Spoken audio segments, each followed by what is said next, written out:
see. How are you guys doing today?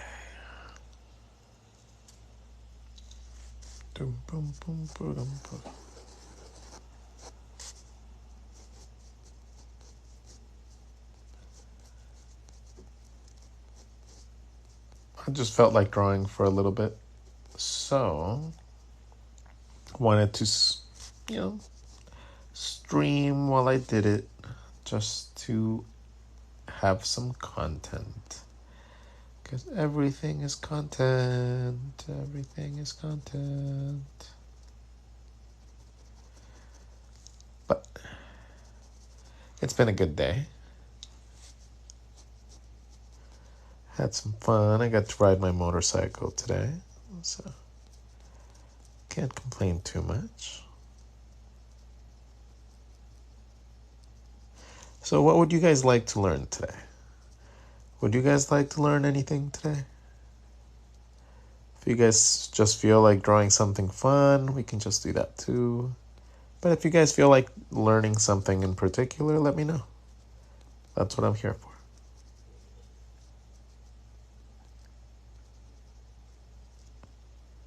Eyes, huh?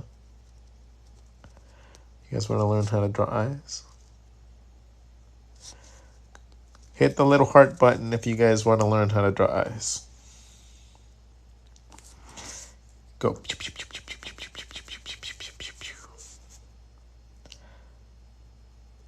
Ooh, okay, so maybe only 3, 4, 5. Oh. Okay, there they are. Cool. Let's learn how to draw eyes. Let's draw eyes. Okay, so eyes are a very fun part. But before we start, we need at least 50 shares.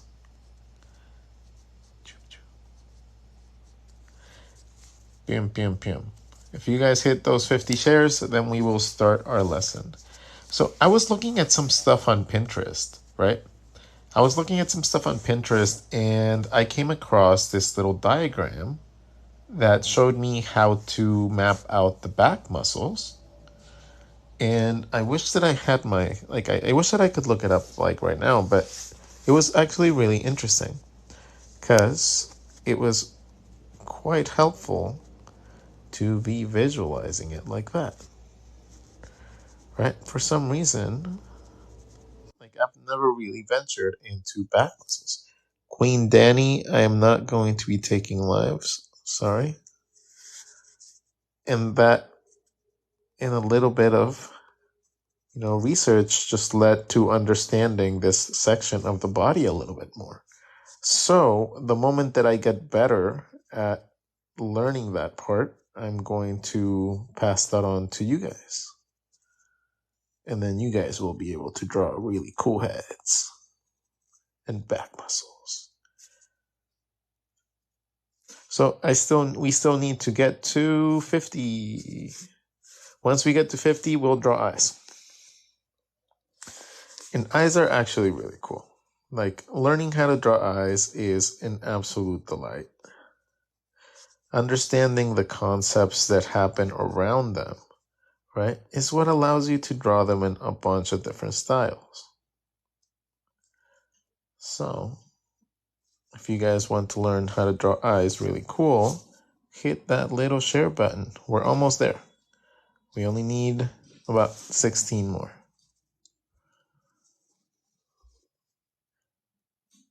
The eyes can be stylized in a ton of different ways. The stylization of them is not the difficult part of it. There you go, we're there.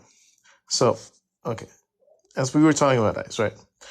The style in which you choose to draw the eyes is not the most important factor in learning how to draw an eyeball.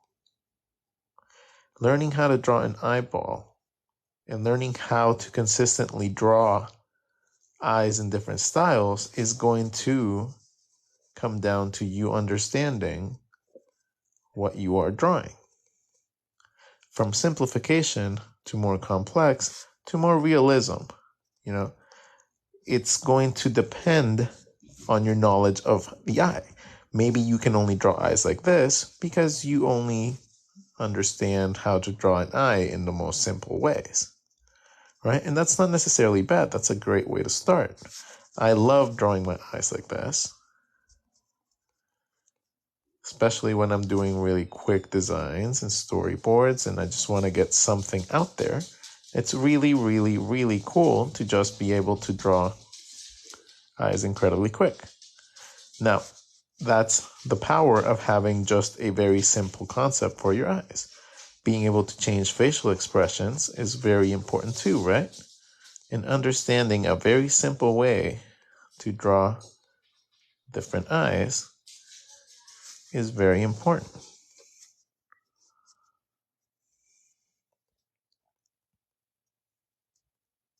Something that's not going to take you forever, and something that is going to just be able to be busted out really quickly, regardless of position.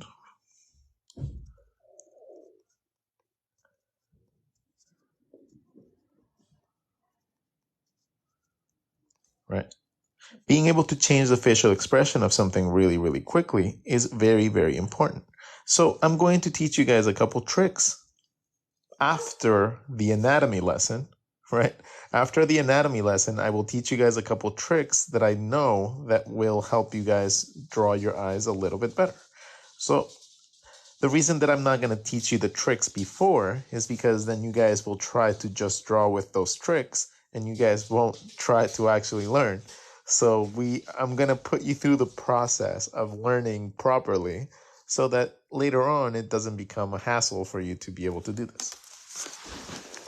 But I got to change positions because I am getting cramps here. Let me get the clamp in there. The clamp.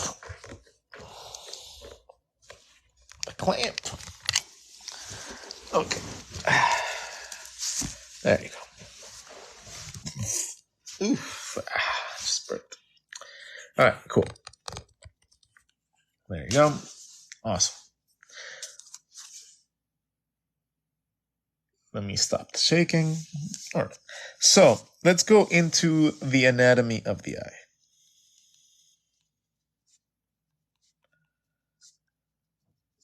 Okay. So what are we actually looking at when we are looking at a character's face like this? So when we are looking at an eyeball, we are looking at a big white area, right? Normally it's white. It's not normally white. It's actually more like a really like beigey white or a pinkish white. But let's just consider it the little white area because that's what everybody knows it as. Then there's also normally the little colored area. Okay. And I don't know the actual names of these things. So I'm just going to point them out like that. And then inside we have the little, I think that's a pupil. Yeah, I think that's a pupil. If it's not, sorry. But I think that's a pupil. So we have 3 different parts to the eye. 3 parts. That alone, just understanding that alone, can give you a big variety of different designs. So let's say that you are literally just drawing an eyeball looking forward. Right? That would be your average normal basic size. Let's say that you just want to make it a little bit cooler. Like we want to make like the character really cute. So we would make the eye a lot bigger and then make the pupil a lot bigger. And all of a sudden, that eye is looking actually a little bit cute. You could even make it even cuter and then just fill up the entirety of the eye.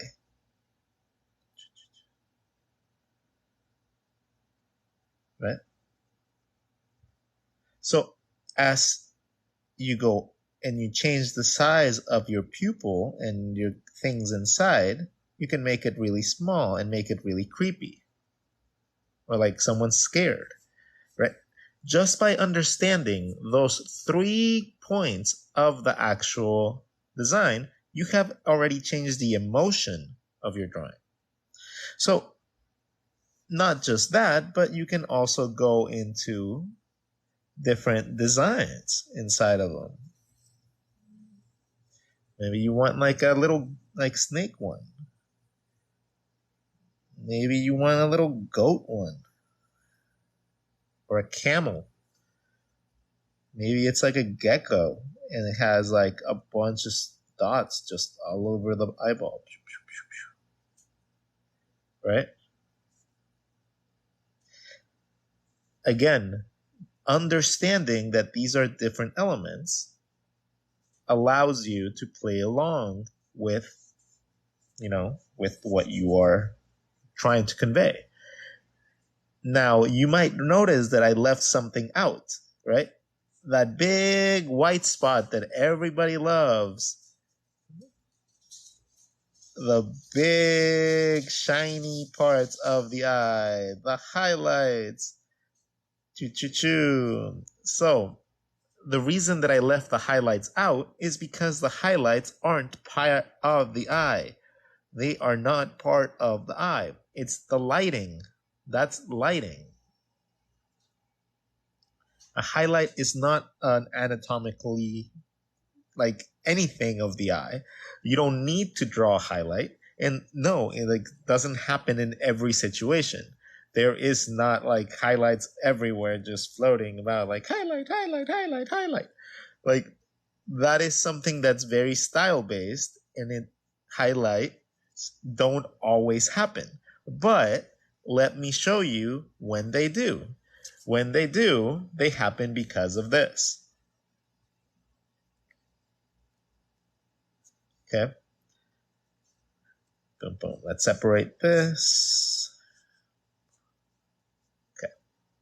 So, highlights are essentially just reflections of whatever light is hitting your object. A highlight, in this case, it's a sphere. The highlight would be a sphere, wherever the light is hitting it, right? If the light happened to be a rectangle, guess what? Guess what shape it's going to take over here? It's going to be a rectangle, right? Same thing can happen with any shape of light. Light is what is going to give your highlight those shapes. Normally, a lot of lamps are very much just like spotlights, right?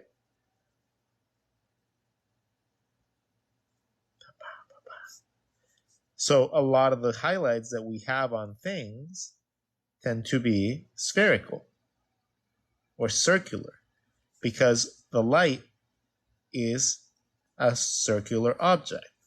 It's shining a circular object on top of everything.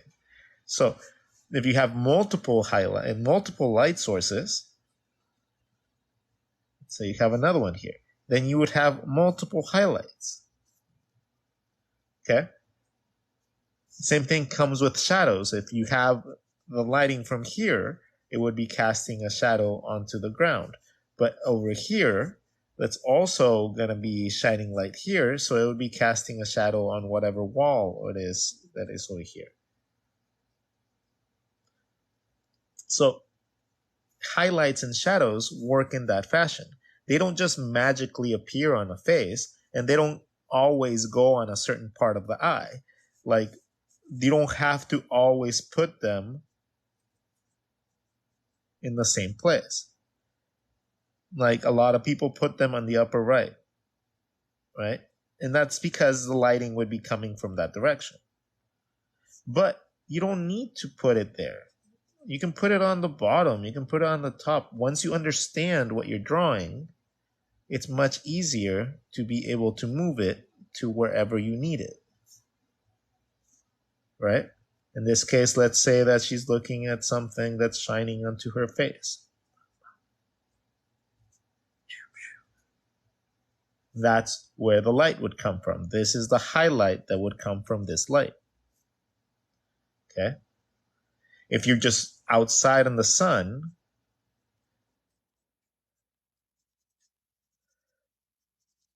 right? Let's just say you're just out in the sun and there's the sun right there. Okay? Shining.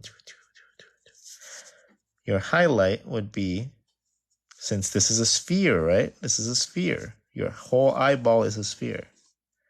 This is the next point, by the way. Since your eyeball is a sphere and you're only seeing a little bit of your eye, the only part that gets a highlight is the wet part of your eye. That's looking into the sun, essentially reflecting your sun. Okay? Then you add your details for your color and everything, and you have a proper highlight. But the reason that it's at the edge and everything like that is because it's a sphere as well. So that's the highlight lesson. Highlights are not part of the eye. They are part of the design of the eye, but they're not an integral part of the anatomy of the eye. So you don't need to draw them with highlights, okay? You can have no highlights and still have it be okay. You can have multiple highlights, but understand that if it's multiple highlights, it's because there's multiple lights, right? That's the only way that you get multiple highlights, is if there's multiple light sources. So, on to the next step. Understanding the shape of the eye is going to help you understand everything about the eye. What do I mean by that? Your eye is a basic sphere, right? Your eye is just a little sphere. And a sphere is very easily identified by just drawing little hemispheres on it, right? It's very easy to split it in half. It's very easy to split it in the edges, right? It's very easy to do that to a sphere. So, why do we find it so hard to understand that our eye, whenever we're drawing an eye, is only a sliver of your eyeball, right? So if it's only a sliver of the front of our eyeball, why do we find it so hard to carve out a little sliver out of the front of our eye sphere? Right? This is just a sphere with one hemisphere, two hemispheres getting cut, and then you add your design inside. Right? If you think about it like that, it becomes actually relatively accessible, right? Have a sphere. We're going to draw the first sphere. The first top part is just a line going around. My bottom lid is just going to intersect this and then just going to go around as well. So now I have an upper eyelid, a lower eyelid, and I have the roundness of my eye as well. And then it's just a matter of adding whatever design you want inside. This also provides you your eyelid for both the top and the bottom. And it gives you all the roundness that you need to be able to come up with your eyelashes and whatever design aspect you want to add to this, right? Once you understand how this works, right, now you can stylize this any way you want. Want it to be like anime? Yeah, just make it like really flamboyantly big. Right? Make them taller. Make the insides a little bit like more stylized. And then you have more of an anime thing. Right? You want to make this more into a realistic approach, just make it a little bit closer together. And then you'll have eyes that are a little bit more akin of a natural looking, anatomically correct person. You want to be super like silly and just have like super Looney Tune type of eyes. Even something like this that has like almost no point in being anatomically correct can benefit from that knowledge, right? If this is the entire eyeball, whenever I want to close it, I just got to draw little hemispheres around my shape. And now all of a sudden, the eyes are a little much more closed. Hey, you want to close them from the bottom? Cool. Just follow your hemispheres. And now you have bottom eyelids too. Oh, you want to make that into a crab? Let's make it into a crab.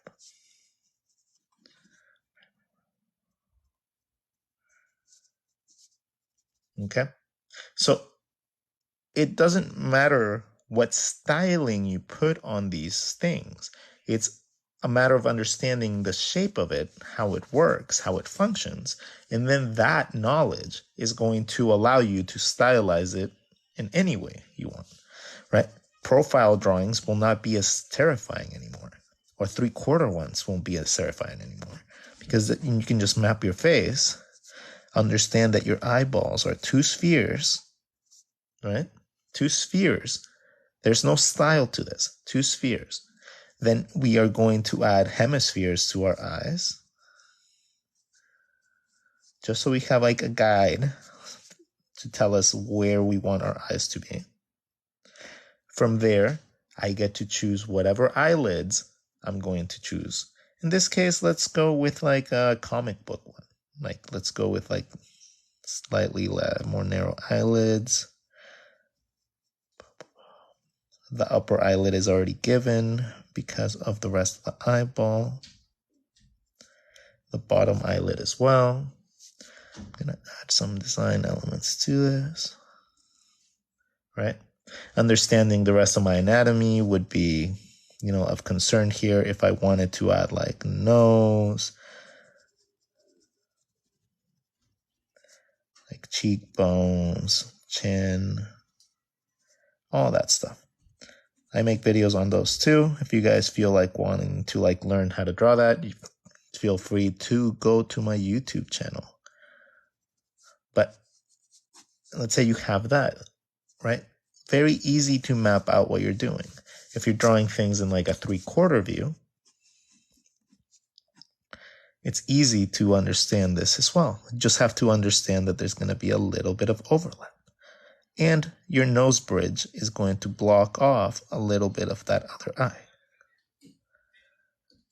Right? If you understand that, but these are still spheres, so it's very easy to map out your eyes on the spheres. Right? Two spheres going around my sphere gives me my first eye. Going around my sphere gives me my second eye. Pretty cool, huh? Once you understand that concept, it becomes a lot easier to draw eyes. So let's draw a few faces with eyes and give you guys some examples. But let's just draw some more of like these anatomy studies. Just a simplified hemisphere, and then all of a sudden I have a downward view of an eye.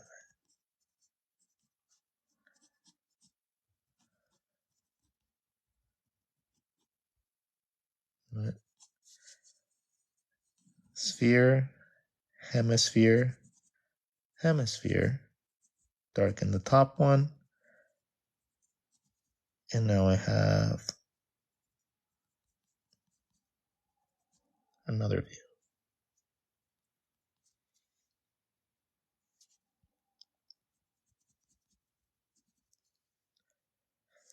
Sphere. Hemisphere 1. Hemisphere 2. The eyeball. Darken the top one.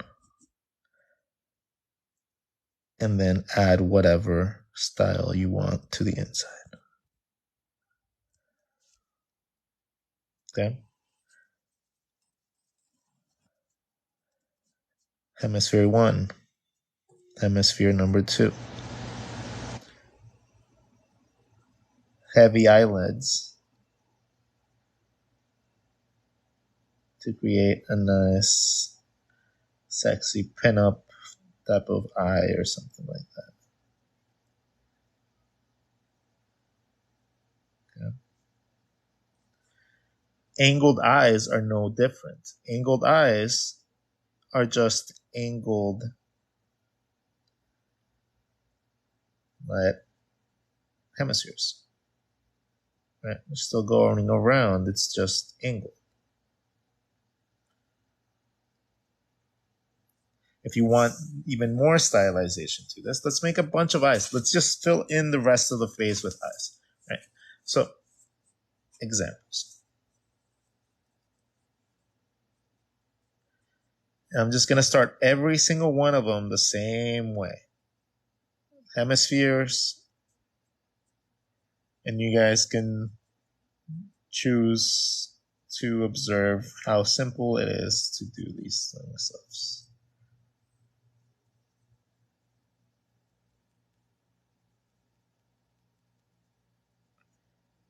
Because once you understand these, it becomes a lot easier to draw them. Understanding is such an important part. Hemisphere 1, Hemisphere 2.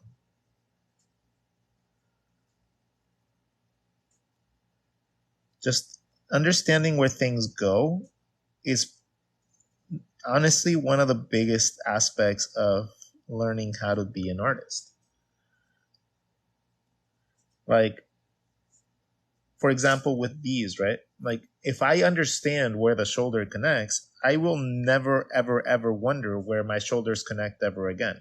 Like, I learned that it's at the end of the collarbone. So once I understand where that is, I can draw whatever shape I want there, and it's going to look right because I know that it's where it's supposed to come out from, right?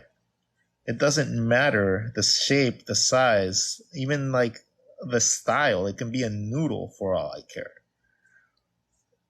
Everything, if I know that it connects there, it's going to look great. Same thing with legs and stuff. Like if I know that my leg is coming out of this, like hip bone, it could be just a normal little leg, right? But at the same time, I can make it a gigantically fat leg. I can make it a super skinny leg. Or I can make it anything I want. And it's going to look accurate because it's coming out of the right place. So understanding the placement of your elements in your body is much more important than actually learning all the muscle fibers and all the connection points and stuff, right? It's more important understanding where it connects, how it connects, and then learning your anatomy to help you get better at learning how to connect it in a better, more refined way. But understanding where things connect is more important than understanding how to draw the thing properly. So placement is key.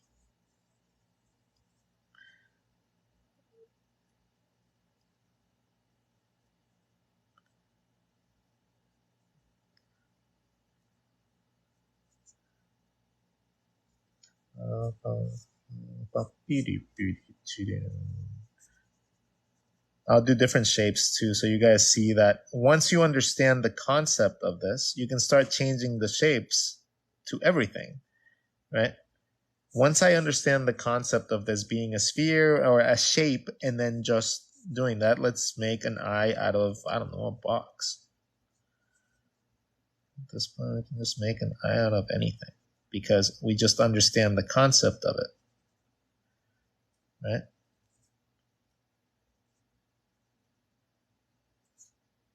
So now an eye is gonna be perfectly fine to be used as a shape. Like doesn't matter. Like I can make anything into an eye now because I know that it's just two hemispheres and then my eyeballs inside. And then just like that, you have successfully broken the concept of eyeballs. The moment that you can start visualizing your spheres, right? And then moving them around. If you have like a problem positioning your eyeballs, do exercises like these, where you're just rotating it around your eye.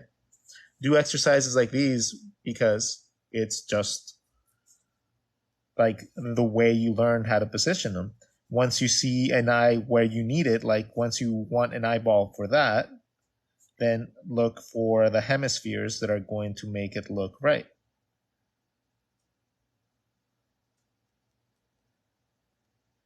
And then draw your eye with all the perspective and all the anatomy is already there. So you don't even have to, you can, and once you understand where other things go, like your eyebrows, that's going to lead you to understand where your nose bridge is, and you're going to stop guessing where a lot of things go, right? Like you won't be wondering all the time if you're drawing things in the right place or not. That face getting squished by the other ball. Boink.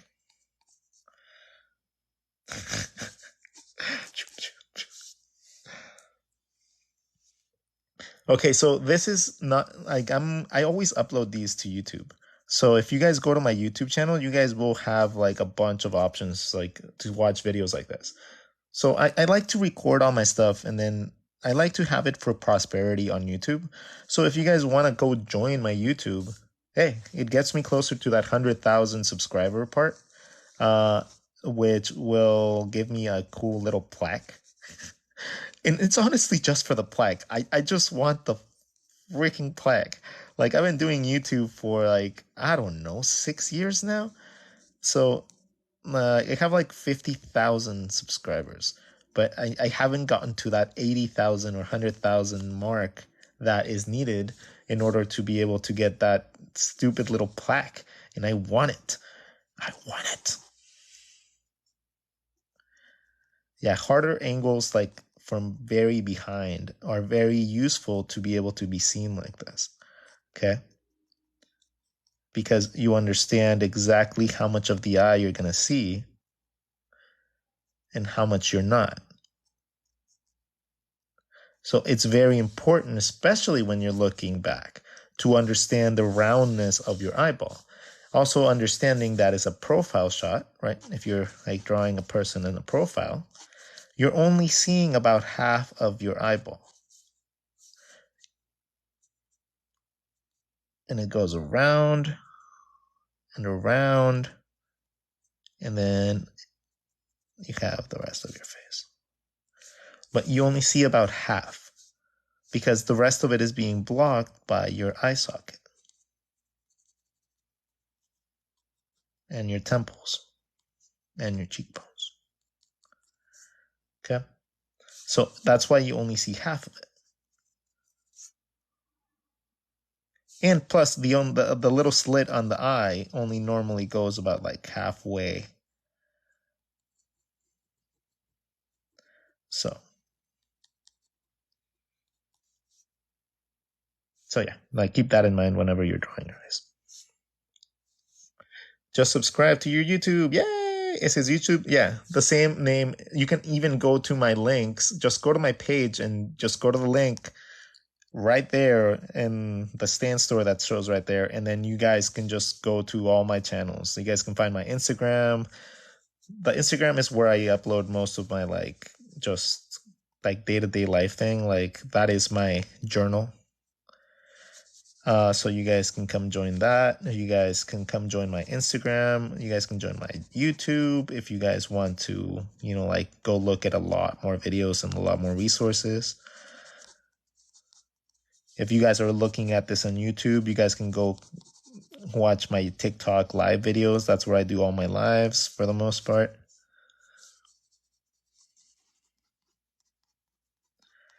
Yeah, I like streaming on TikTok. Like it's literally the only platform that actually like shows my work to other people and it seems like people enjoy it. So,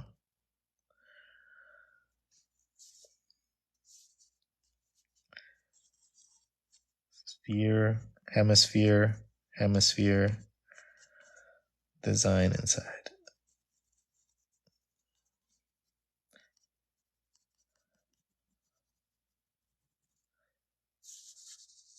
Sphere, hemisphere going up, hemisphere going down, creating a more angled look for seduction. Different eyelids are going to give you different looks for people. So let's do eyelids right here. Okay, let's separate this lesson.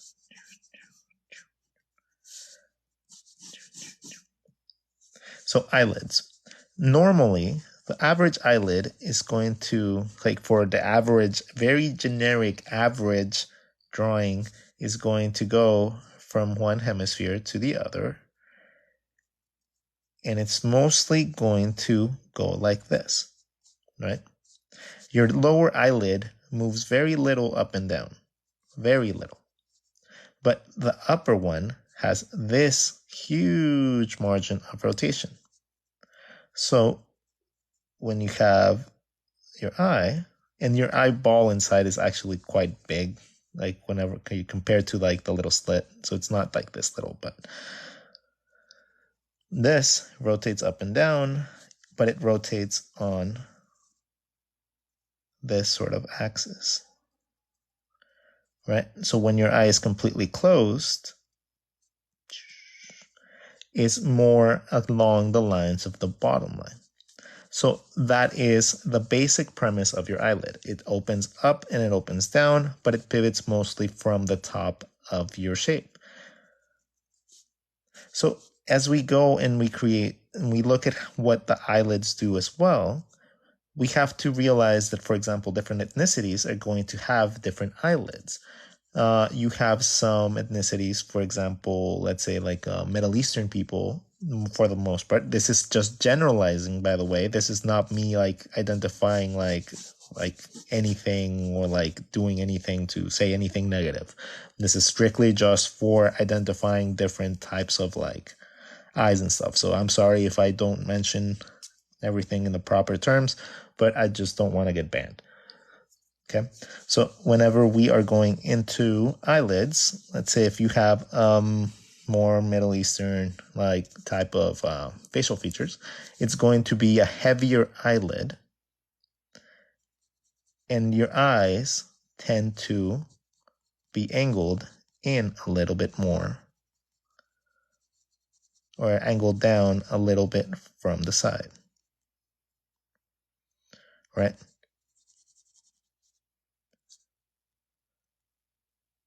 That is one trait that I normally observe that is a factor normally when it comes down to Middle Eastern people. Or people with have like very recessed like eyelids. So if your eye socket, right, if your eye socket is, and your eye is very secluded into your eye socket, like with old people and stuff, you're going to get shadows and it's going to look like your eye is very much so like inside of your skull, right? So that tends to happen with old people as well. So keep that in mind. There are some people that whose eyelids don't really show because of their brow muscle, so they only show on this side, right?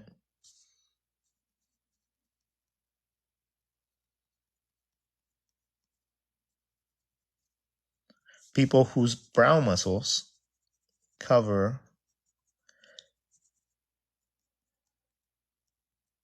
and you don't see most of the eyelid. You only see this back part right here.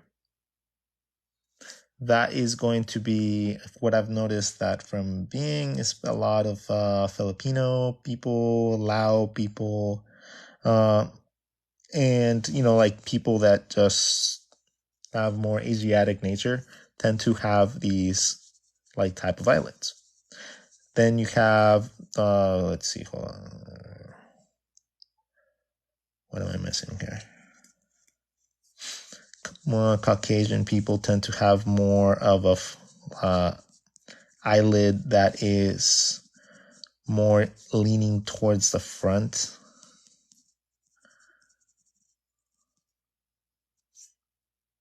But again, all these can be combined and stuff like that, right?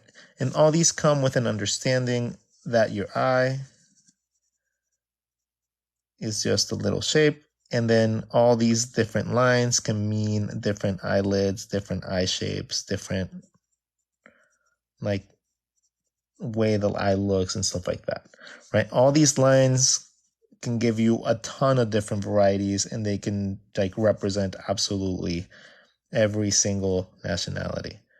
Like, just have to get used to how they move, how they blend, how they like interact with each other, the little lines, and understanding this roundness to your shapes is also going to benefit you into the lessons that we will go into with the body, because the rib cage and the face and the head are essentially the same concepts. They're just a little bit different.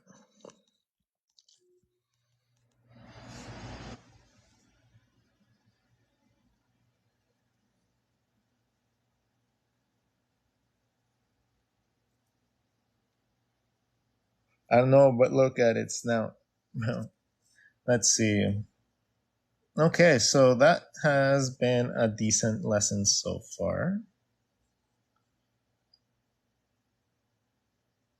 Yeah, you can change the inside of your eyes to be whatever you guys want. Like, they don't have to stay being those same like standards. Like once you understand it, you can change anything to be anything you want. As long as it's in the right place, it's always going to look good. It's going to look like it fits. So once you understand where something fits, oh, there you go. It just makes it so much easier. Impurities, I saw it too at first. I don't know what you guys saw. My toes, my feet. All right. So, do you guys want to learn anything else? Honestly, I'm wide awake. So if you guys wanna take another lesson into something else, let's get to like 100 shares. Let's get to 100 shares. If we get to 100 shares, then I will 100 shares, and let's make it like 13,000 likes.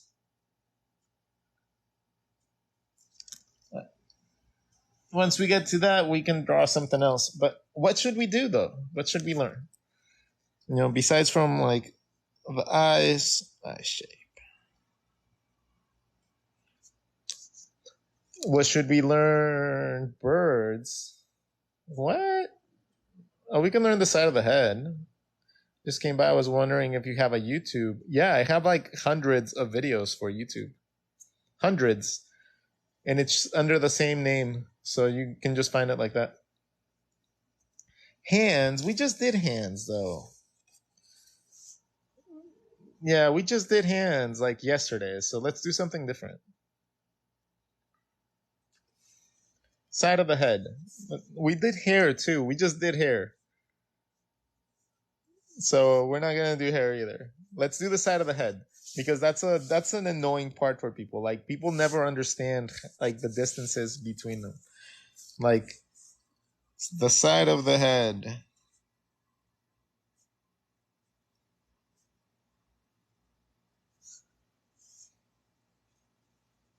So how do we measure out all these different measurements? Oh my gosh, they're so annoying. How do we like know where our features go and where things are supposed to be placed? Ah, It's so hard. Well, it's not quite as hard once you break it down into some simple factors, guys. So I'm going to show you guys those tricks. But we need to get to 100 shares first. So meanwhile, I am going to grab something to drink because I'm thirsty. But once we get to 100, we will start. The side of the head. And we'll zoom in a little bit more too so you guys see a little bit more of it. There you go. Dun, dun, dun, dun, dun, dun. Let's see.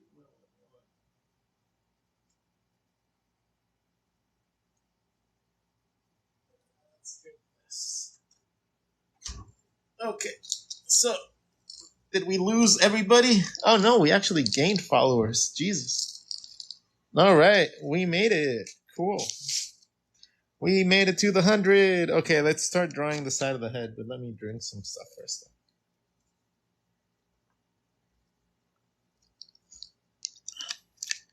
Oh, mineral water sucks. Blech.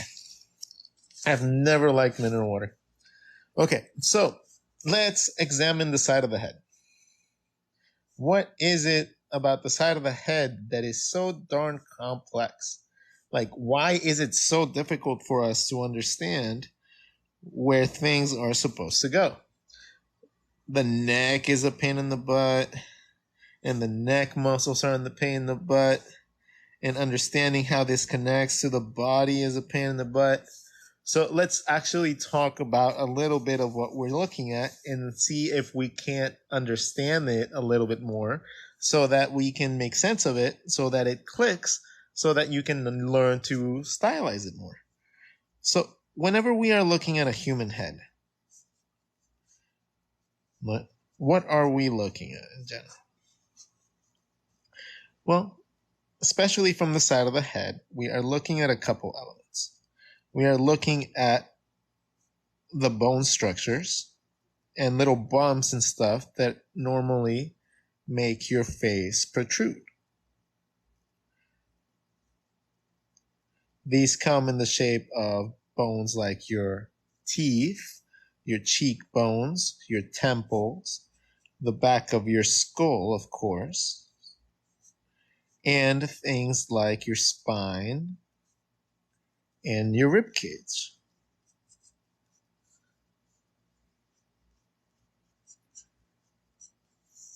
So this also comes with your jaw, of course, and your bottom teeth, your chin, and your jaw that connects back over here. Okay?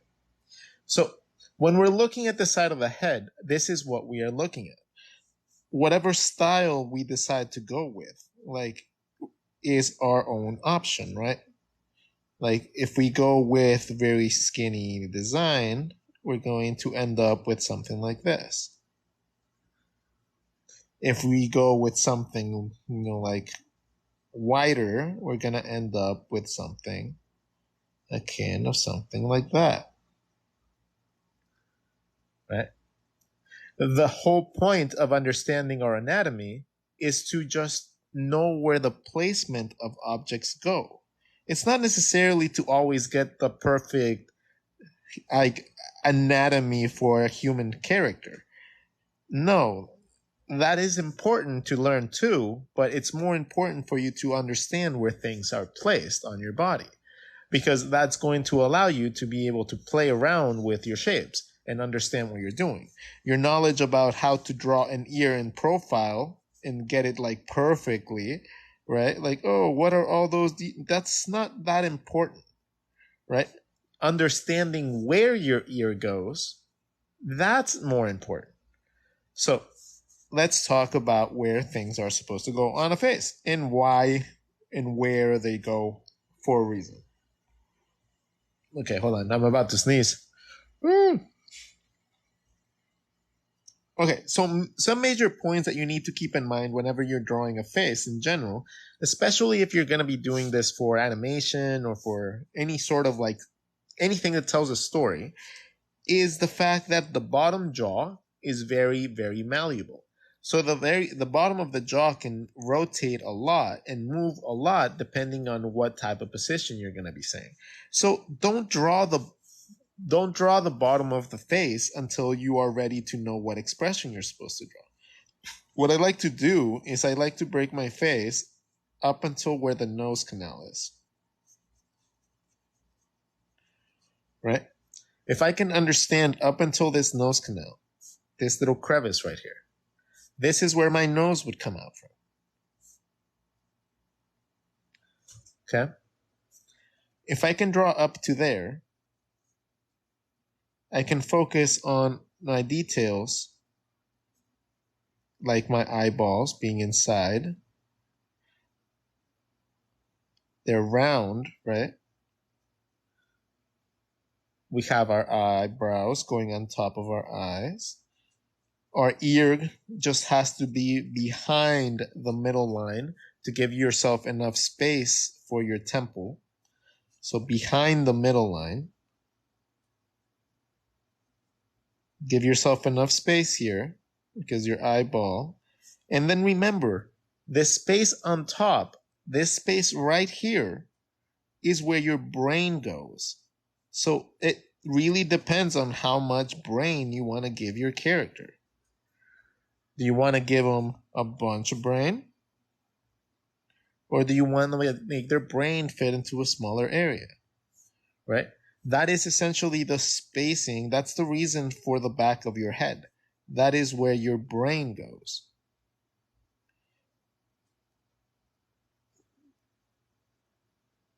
So remember that whenever you're drawing your characters.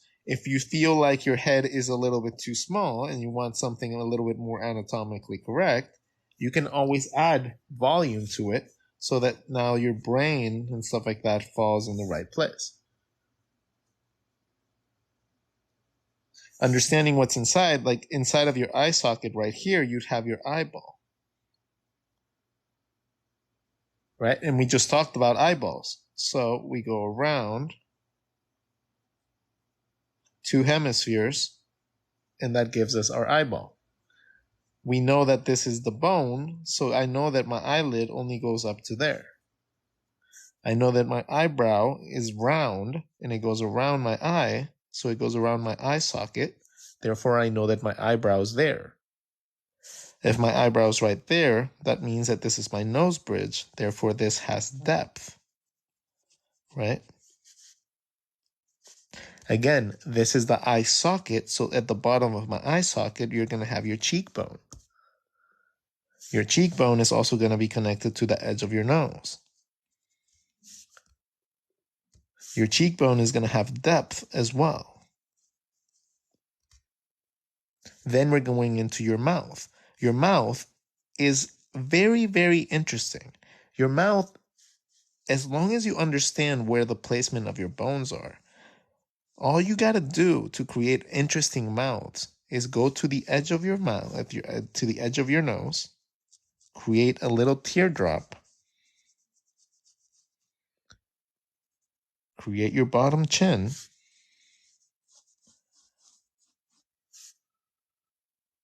and then within here, you can do the same thing you did for your eyes. You're going to have a hemisphere and a hemisphere going from one side of the face to the other. That's it. It's the same concept of your eye. You're going to split this little shape that you made, and then you're going to find one side, wrap it around towards the other side, and then connect them and create negative space. Essentially, you're creating a rubber band with 2 points for your mouth, and then filling in the gap with negative space.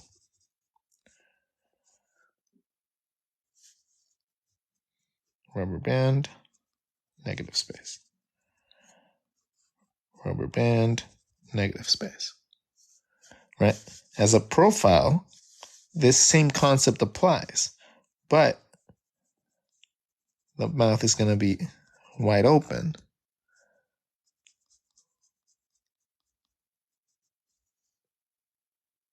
So you only see, you're still going around and back and over, but it's so close to each other that you only might see a little bit of it on the bottom. Okay? So that same concept applies. You're just seeing a little bit less, or you're seeing a little bit from the side. And your teeth, right?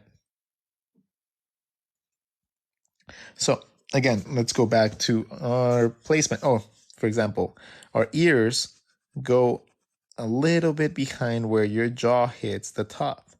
So this is a very important alignment, right? Wherever your jaw is going to end up, that is where your ear is going to go. That is a very, very, very common basic placement that helps you a lot.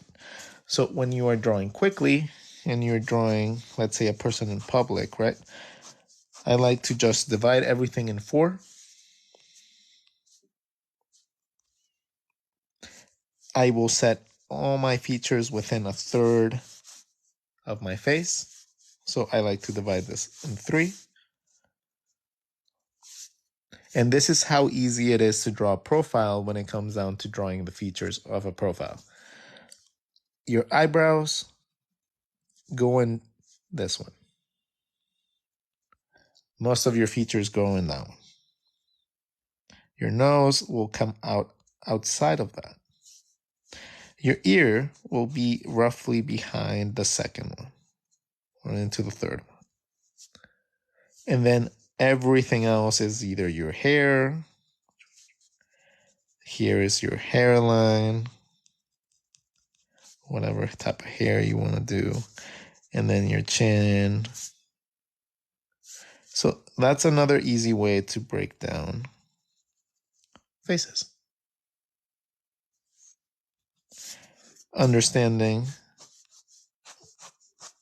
that you can do different head shapes by just changing the lines will help you create different characters.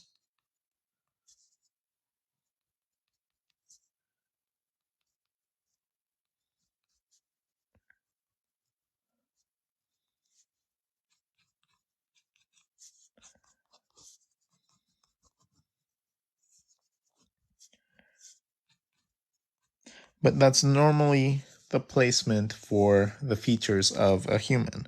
Like most of your features are in the front part of your face, right? In this front section of your head.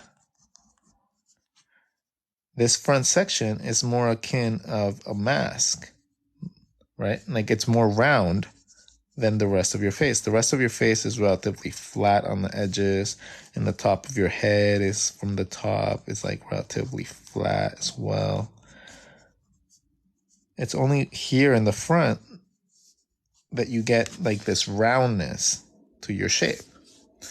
And then this is broken down into like different facets, like your nose and the eyebrow lines and your cheekbones and stuff like that, right? But this is round.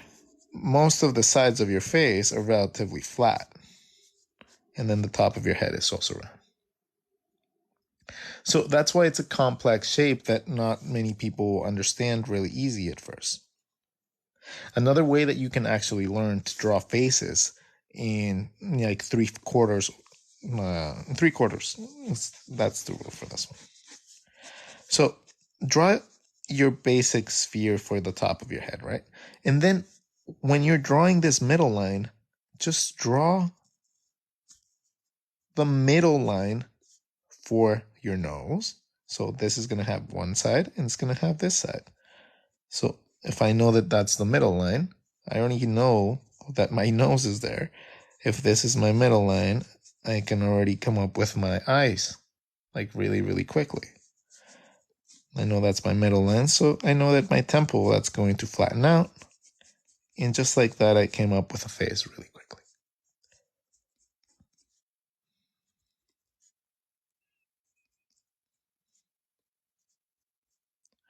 When we stop thinking of this middle line as just a flat line, and we start seeing it as the actual middle line for our design, it helps us map out things a little bit easier. Okay, so again, let's try it again. Instead of starting with just a flat middle line, you can start it with that. Like, you can start it just so you can get the shape. But then think of the actual middle line for your nose. If your nose is going to be gigantic, your nose would be like out here and then would connect back here, right? This is going to have depth. It's going to have a front and a back. From here, that would be where your nose bridge connects. You'd have your eyebrows because of your nose bridge having depth. Right? You'd have your nostrils or whatever you want to give it to a nose this big, and those would have depth. Then you would go back here and you'd have your cheekbones and your eye sockets that have depth leading onto your eyes that also have depth. Right? And just like that, you start seeing depth in everything you do.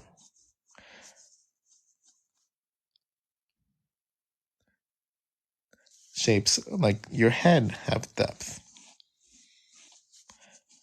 Right? Your ears, even though they're simple shapes, they still have depth and they still have a shape. Once we start seeing things like that, when you start seeing your profiles,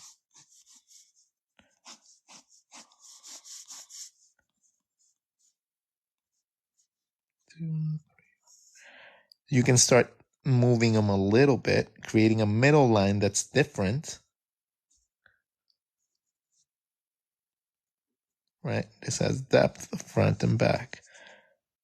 I know my eyebrows are going to fall within these lines, so they're going to fall within the first section. That's not going to change. I know my mouth and my ear is going to be around here because I'm not moving much of the perspective, but enough for me to create a little bit more of a 3/4 view and keep those measurements in place. Maybe the back of the head gets moved in a little bit because, that's too long for a 3/4, but at least it helped you map out your shape a little bit easier. Right? We're using that same rule that we use for this, we use it for that. And when you want to draw in a front view, all you got to do is divide it into 3 instead of 4. You don't even need that.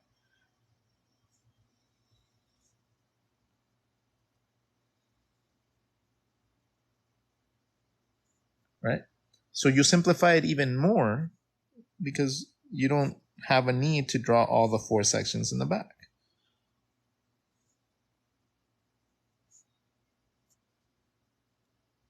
Can give tips on male characters. My males keep looking like females.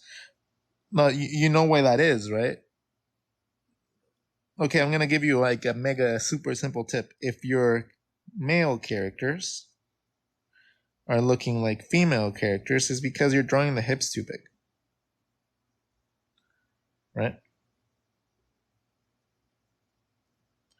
The only difference between this and this is just the difference in the hip size. This one has really wide hips. This one has really narrow hips.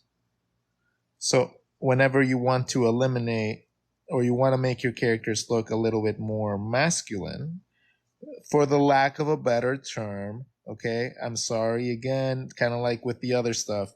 I apologize if I'm not using the right terminology. I do not mean to offend. I just mean to inform people in the most generic way possible, okay? So please don't ban me again for that shit. Anyways, a wider hip is going to give you a more female hourglass shape, right? You can have the same rib cage. If your hips are going to be wide, you're going to have a wide body. If your hips are going to be narrow, you're going to have a narrow body. Narrow bodies tend to be more male. The ones with curves and the ones with hips tend to be more female. So that is how you see more masculine characters. Uh, less less hourglass is gonna equal more masculine. Like that's just the case. Muscular legs. Okay, we'll do. So, in order to be able to draw muscular legs, you need to understand what the leg is. So, let's draw a leg.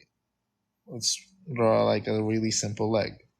Hip bones, and then this is the actual bone structure that you would draw for a leg, right?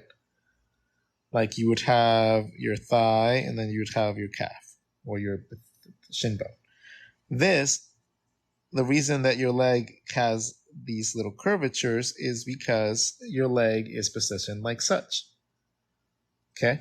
It comes out at an angle from your thigh, or from your hip. It comes out at an angle, and then it connects in a very specific way behind it. Most of your muscles are essentially these. This is how your muscle structure tends to work on your leg. If I remember correctly, please forgive me if I am not completely accurate, but it's something along the lines of this. Okay?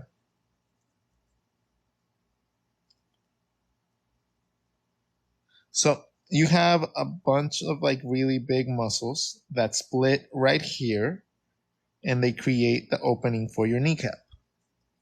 This in the bottom right here has a bone past your kneecap, and then your calf muscles connect in the back of your thigh. In the back, not in the front or in the middle. No, your bone is in the front, and then your calf muscles connect in the back of that bone. Your heel, your bones for your foot, and your toes. Okay? So these thigh muscles create this sort of like teardrop shape, and then you have the inside muscles right here that are really soft, and I call these the squish zone. The reason that I call it the squish zone is because when you're sitting, right, let's say with like your legs crossed, that really, really soft tissue is going to squish against your bone and create these little pockets of squish.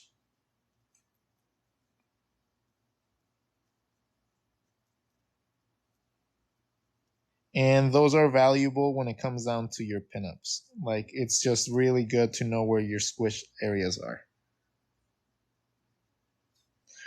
So yeah, that's how you would see their legs. So if you wanted to add more muscle to this, right? If you wanted to create like a really strong muscle leg, you would need to understand how those shapes work and then be able to manipulate those shapes inside to give them more volume.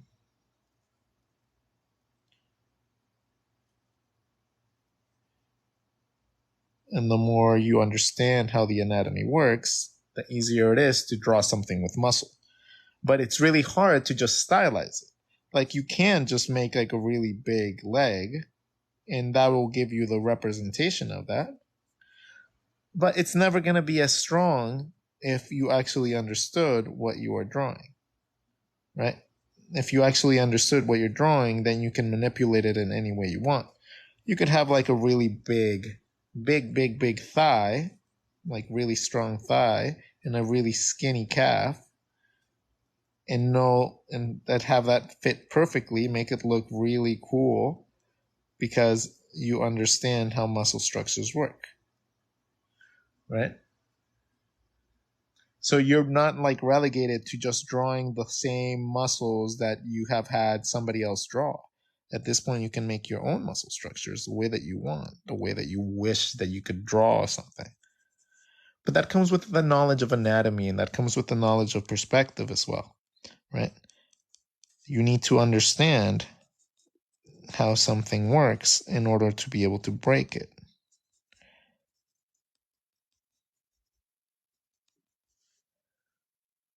But once you understand it, it becomes really easy to be able to manipulate and be able to move your anatomy in any way you need it.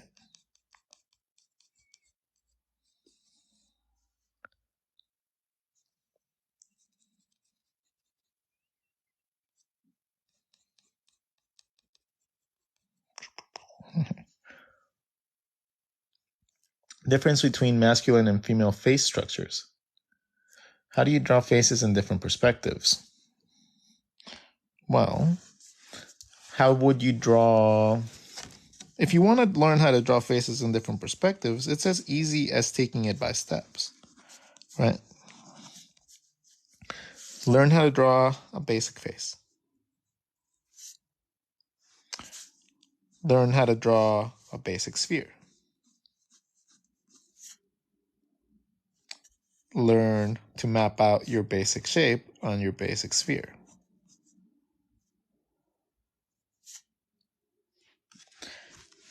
Learn how to move your shape in perspective. And then just move those points in perspective.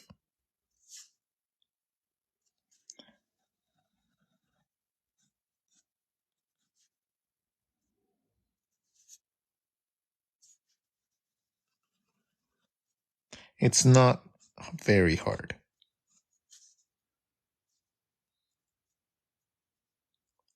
And then when you get better at this very basic concept, right?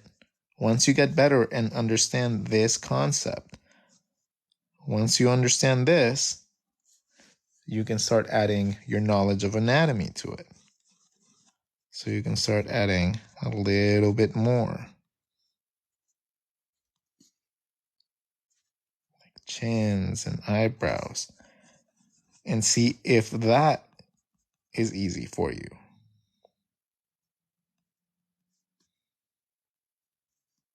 Okay? See if that becomes complicated. If this is complicated at this stage, go back to this stage. If this is complicated, it's because you're having issues here. And if you're having issues here, it's because you're having issues with your basic perspective. So if you don't understand your basic perspective, how are you ever going to understand how to move something in space?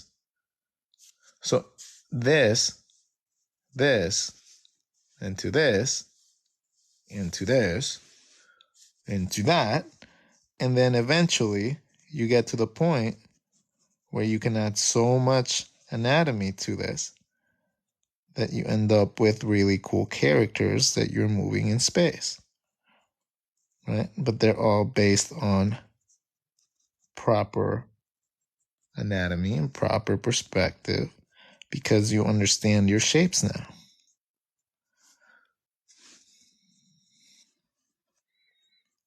Right? You can have them in different views and different modes and different ways of doing things because you built it up and now you understand your shapes a little bit more. So that is essentially how you progress, and then your knowledge of anatomy kicks in about here, right? Here's your knowledge of anatomy.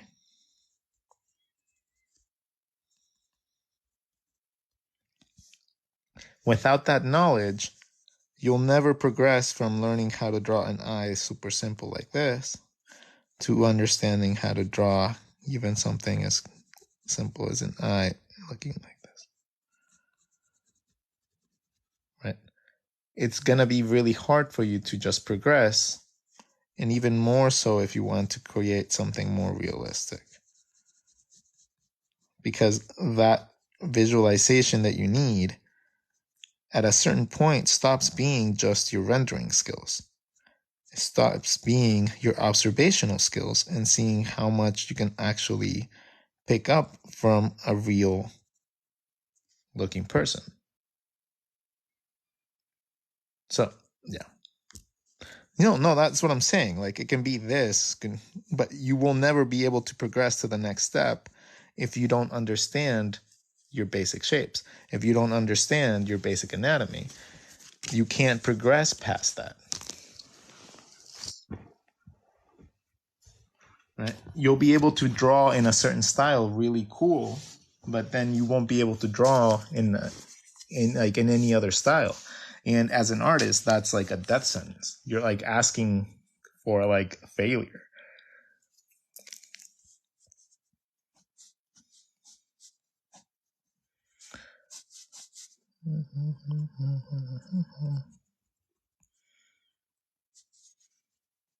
The spacing between the side of your face, right? This spacing right here has to be enough for your temple and for your hairline. That's all that I normally consider whenever I'm considering the spacing from there.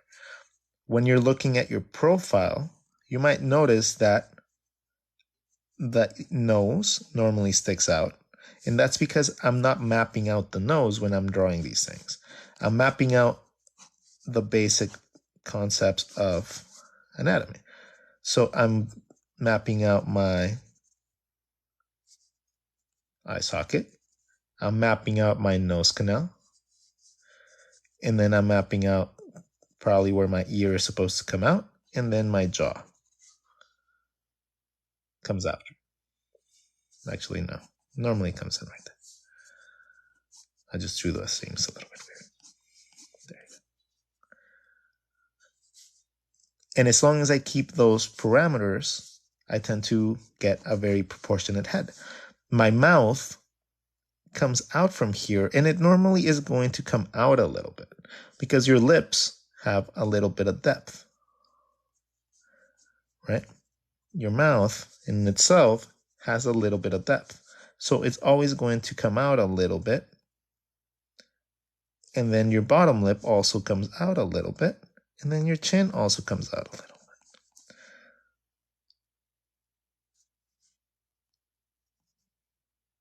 So you have like this W with an extra part because of all your body parts.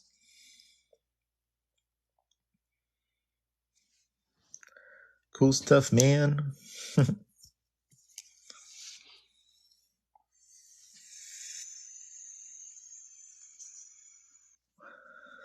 Yeah, let's see.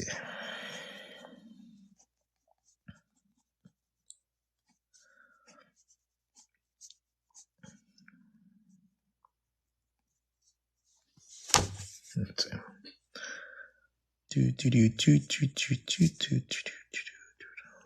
The face was always one of the hardest things for me to learn, right? There was just something that took forever for me to be able to learn. But I'm not a naturally gifted artist. It takes a lot of time for me to be able to learn something new. So that is the reason that I think that I'm able to teach you guys so much more efficiently, because I know where the struggle comes from and I know the things that are hard for us to visualize. So keep these couple things in mind, okay? If you guys have to take a couple things out of this stream today, keep these couple elements in mind. The side of your head and your features are closer to the front of your face than you might realize, right? They're in the first fourth part of your face. That is where most of your features will fall when it comes down to cartooning and even more realistic stuff. It tends to just be right here, right? Most of your features can fit within a third of your face. So within a third of your face, that is where most of your features, including your eyebrows, your eyes, and your nose, will normally fall into. This same third line will normally give you indication where your ear is supposed to go. So that same line is going to take you there. Have fun with the shapes for your jaw, for your chin. It doesn't have to stay relegated to that square. You can have a lot of fun having tons of variety of shapes and mouths for your characters. So have fun exploring what different shapes do for your jaw. Okay? Move the mouth up, move the mouth back, move the mouth in. See what happens when you do all these things. All of them change the character, and none of them are wrong. Okay? The back of your head is going to be not as far as this one is right here, depending on the styling that we did, but you can use this to set up the placement for your hair, for example.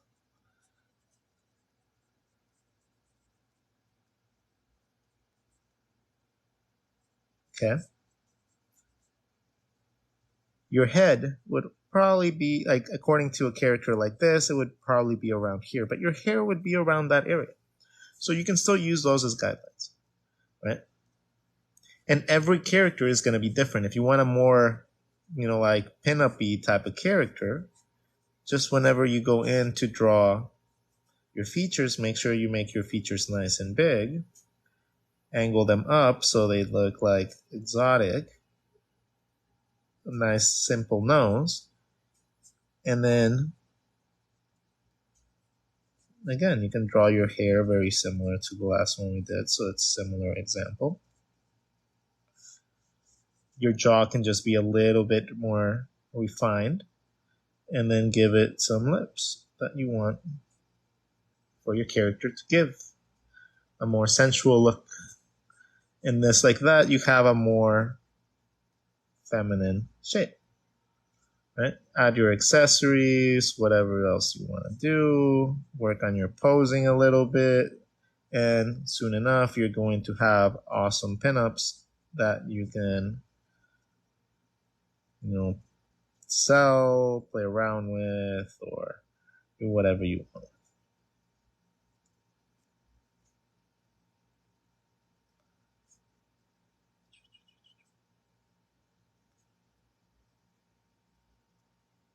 Thanks for the lesson. I drew along, and it was really easy to. Aw, you're welcome.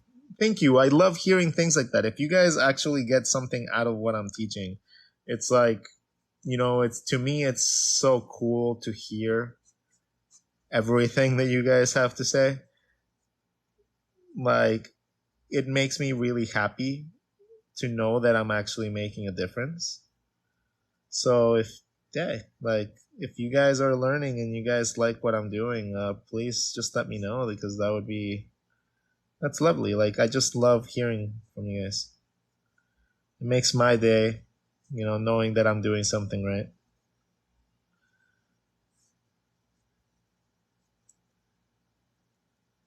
This machine heavily runs off ego and props. So, yeah, this well-lubed machine runs off ego and props more than anything else. So make sure to throw in some compliments here and there, and then you will keep me super happy. Dobby, hello, master. How's it going?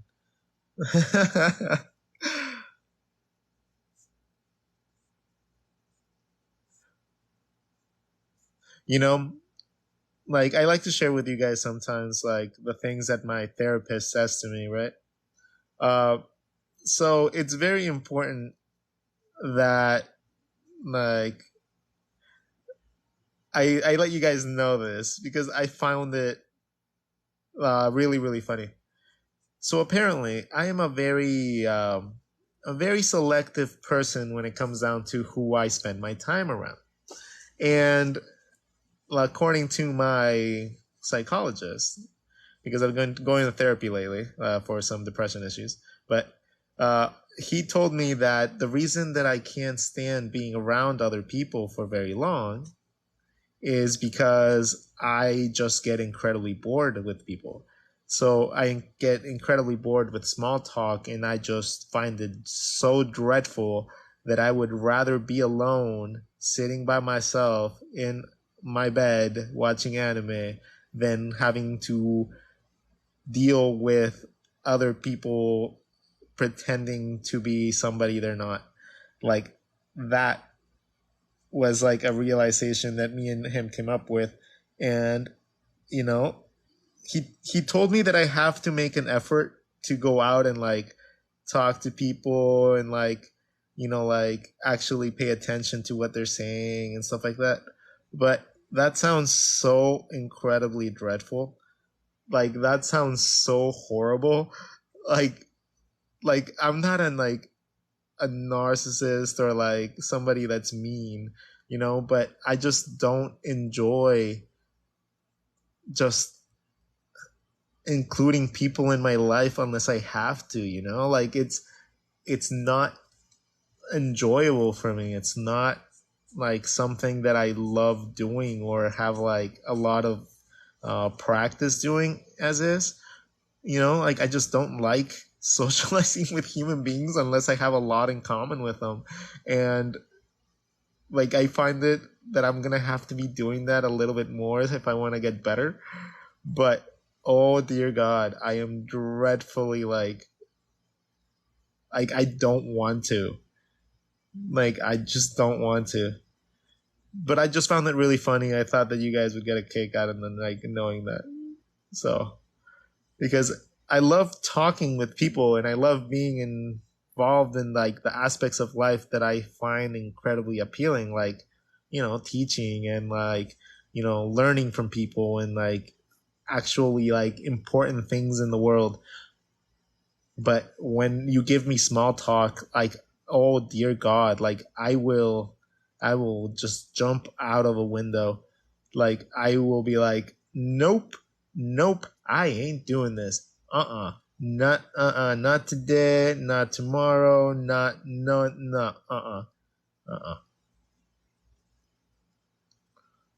But man, like bring up a like topic conversation like, hey, let's talk about like the meaning of life. Like let's talk about the meaning of like people's existence and like what is like something that you can do to like improve like people's lives around the world, blah blah blah blah blah.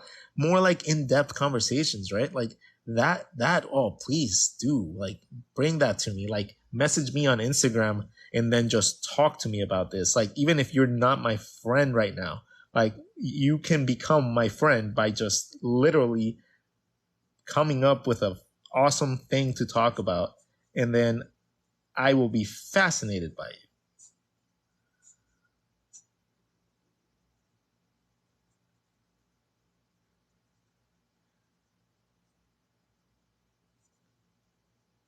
So your faces are not hard to break down, right? As long as you understand where things are supposed to go and you get really familiar with those like, angles, those not angles, the measurements, you're going to be able to be better off drawing in every angle possible. Like if I understand that the front of my face is only three parts, right? I can make any shape, any shape. Give it a middle line. Let's give it a middle line. I don't know, over here. That's where my face in the front is going to be. If I only know that three parts, like here, or they exist three parts, but only one of them matters at the first. All I got to do is know how high or how low I want my face. So let's make it relatively high. Boom. Boom. If I know that in that third, right there, that third is my eyebrows, my eyes, and my nose, it should not be too hard to draw some eyebrows at the top because you already drew the eyebrow line. The bottom is the bottom of the nose, so whatever type of nose I draw, whatever perspective is going to have a contact point right there. And then my eyes have to fit somewhere within here. Now, having this information, I can then go about, I know that my eyebrows are going to dictate the side of my face. So now this is the side of my face. If I know the side of my face from the front to the back is divided into four parts, right?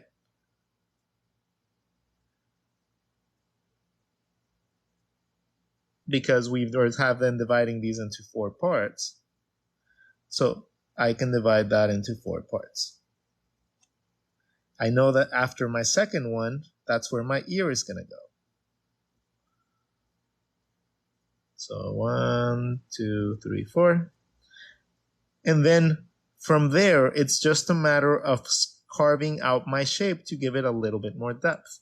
If I want my forehead to be a little bit more round, I can carve out those lines to be a little bit more round.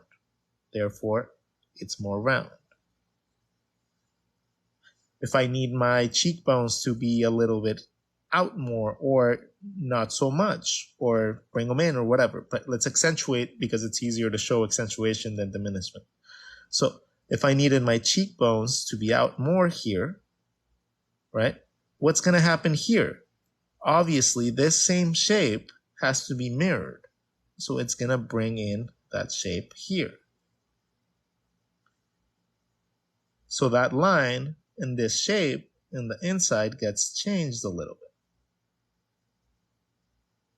My mouth has to fit within this area because my teeth, according to my cheekbones, are going to be around here. I can't move my upper jaw. My upper jaw is locked in. My bottom jaw can move, but my upper jaw can't. So that's going to dictate where my mouth is going to go. If my teeth are going to be right there, then my mouth is going to wrap around my teeth.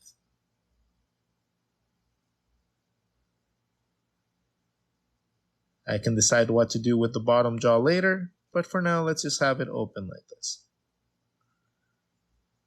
See how it follows my teeth? Right? The teeth, this front part has a curvature to it. So does the bottom part on down to my chin.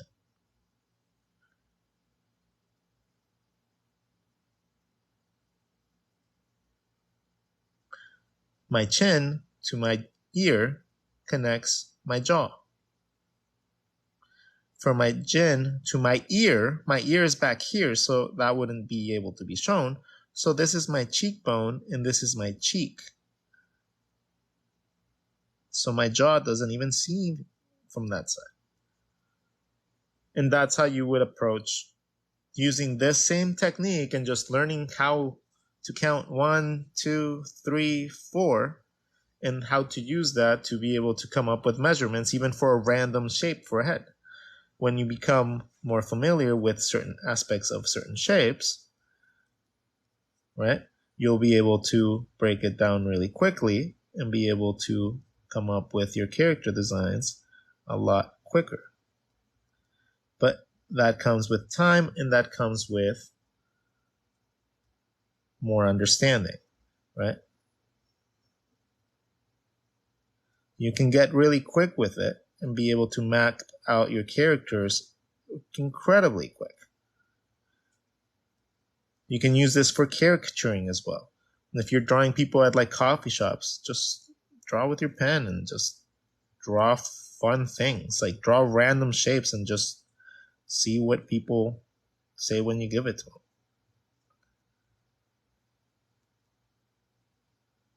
Right?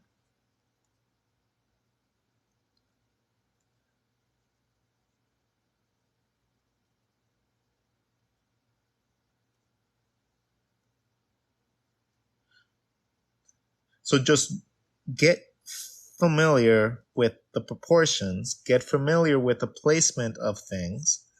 And now that you understand a little bit more about what you're drawing, whenever you're drawing your shapes, thanks to studying a little bit more of anatomy, you'll be able to now go in and just have more fun creating your characters, because once you understand all those mapping placements, everything else just becomes a measure of understanding what you want to draw and using your imagination instead of guessing where you're supposed to be drawing things, right?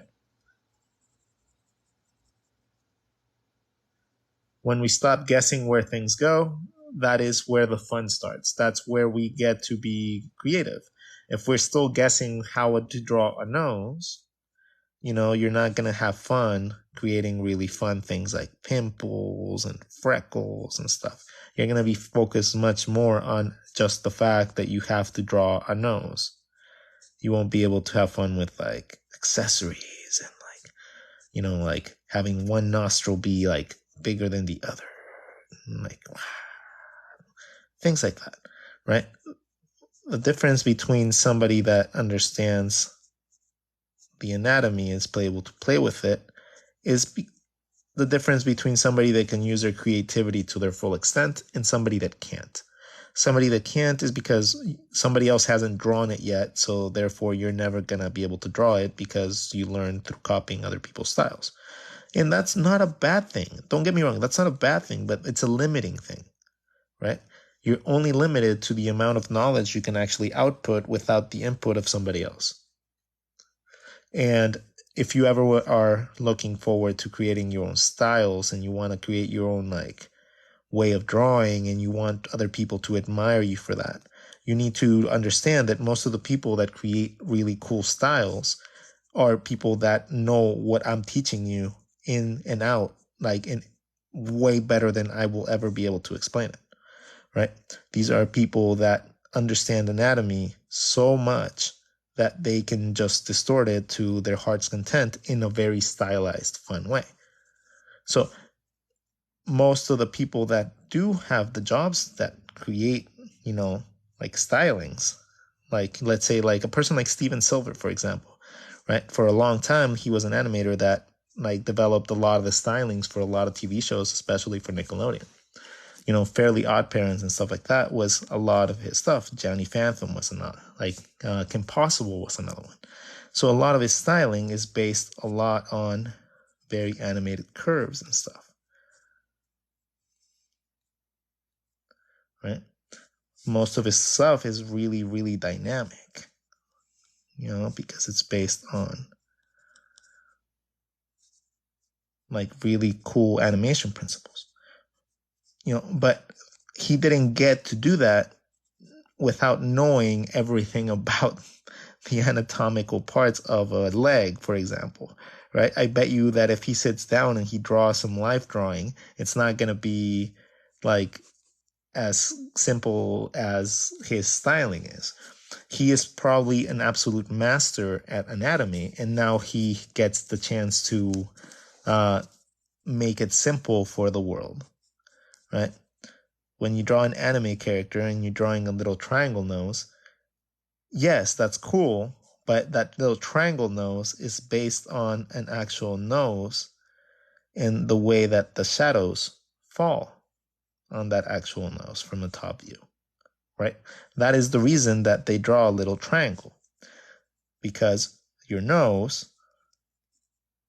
the bottom, like the middle part, like the ball of your nose creates a little triangle when you are just sitting down with no nose bridges or anything. So that is the reason why characters have these type of noses too, because it's the most simple shape to get a top and a bottom, and it's very easy to animate. It's very easy to bring that and then just turn it a little bit, and now it's a completely different view, right?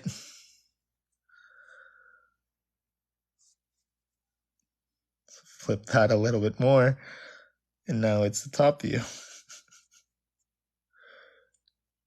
So that's the reason why is it all about geometry? Yeah, it really is. Like the thing is, it's about geometry and perspective, right? Understanding the concepts that I talked about right now, right? If I want to take a cylinder and make it into a face, all I gotta find is 3 parts. Have my middle parts be right here, mouth, and then just like that, just by understanding the placement of things, you can turn anything into a face, right? Playing around with perspective helps you understand where those shapes fit whenever you are changing your angles, right? The more angles you can draw, the more dynamic you can tell your stories. The more positions you can put your characters in, especially from memory. Like the more that you can do from memory, the more you're going to be able to be creative without any sort of reference or input. And all this just comes from a mental library, from understanding the very basic concepts that I'm just teaching you guys right now. And being able to put them all together allows you to open up your creative like mind. And it just makes it a lot easier to be able to create everything from cartoons to realism. It just like overall enhances your foundational skills, right?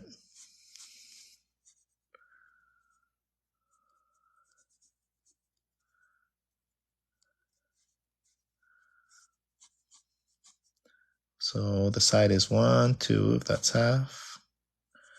1, 2, 3, 4. Here.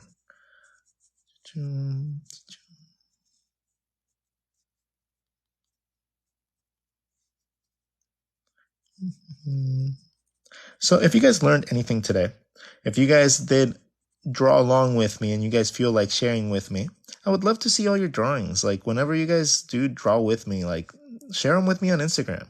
I would love to see it. Share it with me in your story so that I can share it with the world. What? Do you have any tips about drawing hands? Give up? You give up. I used to be so creative, I just don't know why. You know, a lot of people think that they lost that thing that like made them creative, or they just like, like don't have the drive, or they haven't done it in years. But, all it takes is just having one good person motivating you, right? One person encouraging that, like that drive. Like that's what I like to try to be for people. I try to be on here. I've been trying to be on here twice a day. So once at night and once in the morning. And I do it so that people have somebody to draw with, somebody that can teach them something, somebody that can like, like I always wanted to have like big sketch groups and stuff like that with the people in my town. Unfortunately, that's just not something that ever happened, like that just people just don't do that, like I guess. So, I've always been an advocate of if I can't find one, if I can't find the place to do it, then do it yourself. So I started this TikTok and I started doing my lives so that I would have the ability to draw with people and share what I know and be able to help them out. Right. And, so far it's gotten me to almost 130,000 followers. So that's fantastic. That's amazing. Like I find that to be incredibly like thrilling to be able to know that I'm actually teaching thousands of people every day, right? I'm like it's not even like a maybe I'll be a teacher. Like I am a teacher. I might not have that degree, but I'm a teacher and I teach more people than some people will teach in a lifetime. So I am incredibly proud and incredibly happy to be able to do what I do every day. I just wish that it actually paid the bills, but hey, that'll come in time. If any opportunities pop up, then yeah, great, whatever, it'll happen.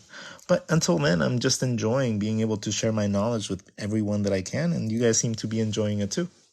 So I find myself incredibly happy and joyful.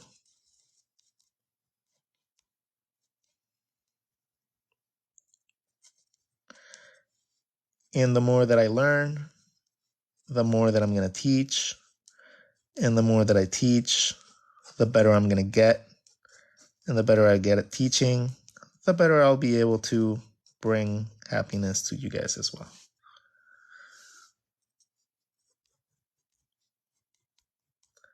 So from the bottom of my heart, we got getting near the edge of our sketchbook, so we will be calling it a night for tonight. Thank you so much for being my sketch buddies. Thank you so much for following along. If you guys learned a little bit, please feel free to let me know. I do absolutely love knowing that I'm making a difference in people's lives. And I'm learning to appreciate everything that, that brings to the table. I don't think I've ever been really appreciative of the benefit that comes with being a part of a community this large. So I do appreciate every single one of you guys. Thank you so much for all your support. Thank you for tuning in, clicking all those little share buttons and all those like buttons. For anybody that donated anything, thank you so much. I know that I'm not very good at like giving like shout outs when people do that. Mostly because I'm not looking at my phone. I'm just drawing and trying to teach you guys. So I do apologize if I missed a couple of you guys for that donations, but I do appreciate you guys doing so. Have a wonderful, wonderful night. You guys are amazing. Love you all. Take care. And like always, every night I like to say, live a little, love a little, draw a little, and smile a lot. Okay? Have a wonderful day, everybody. Take care.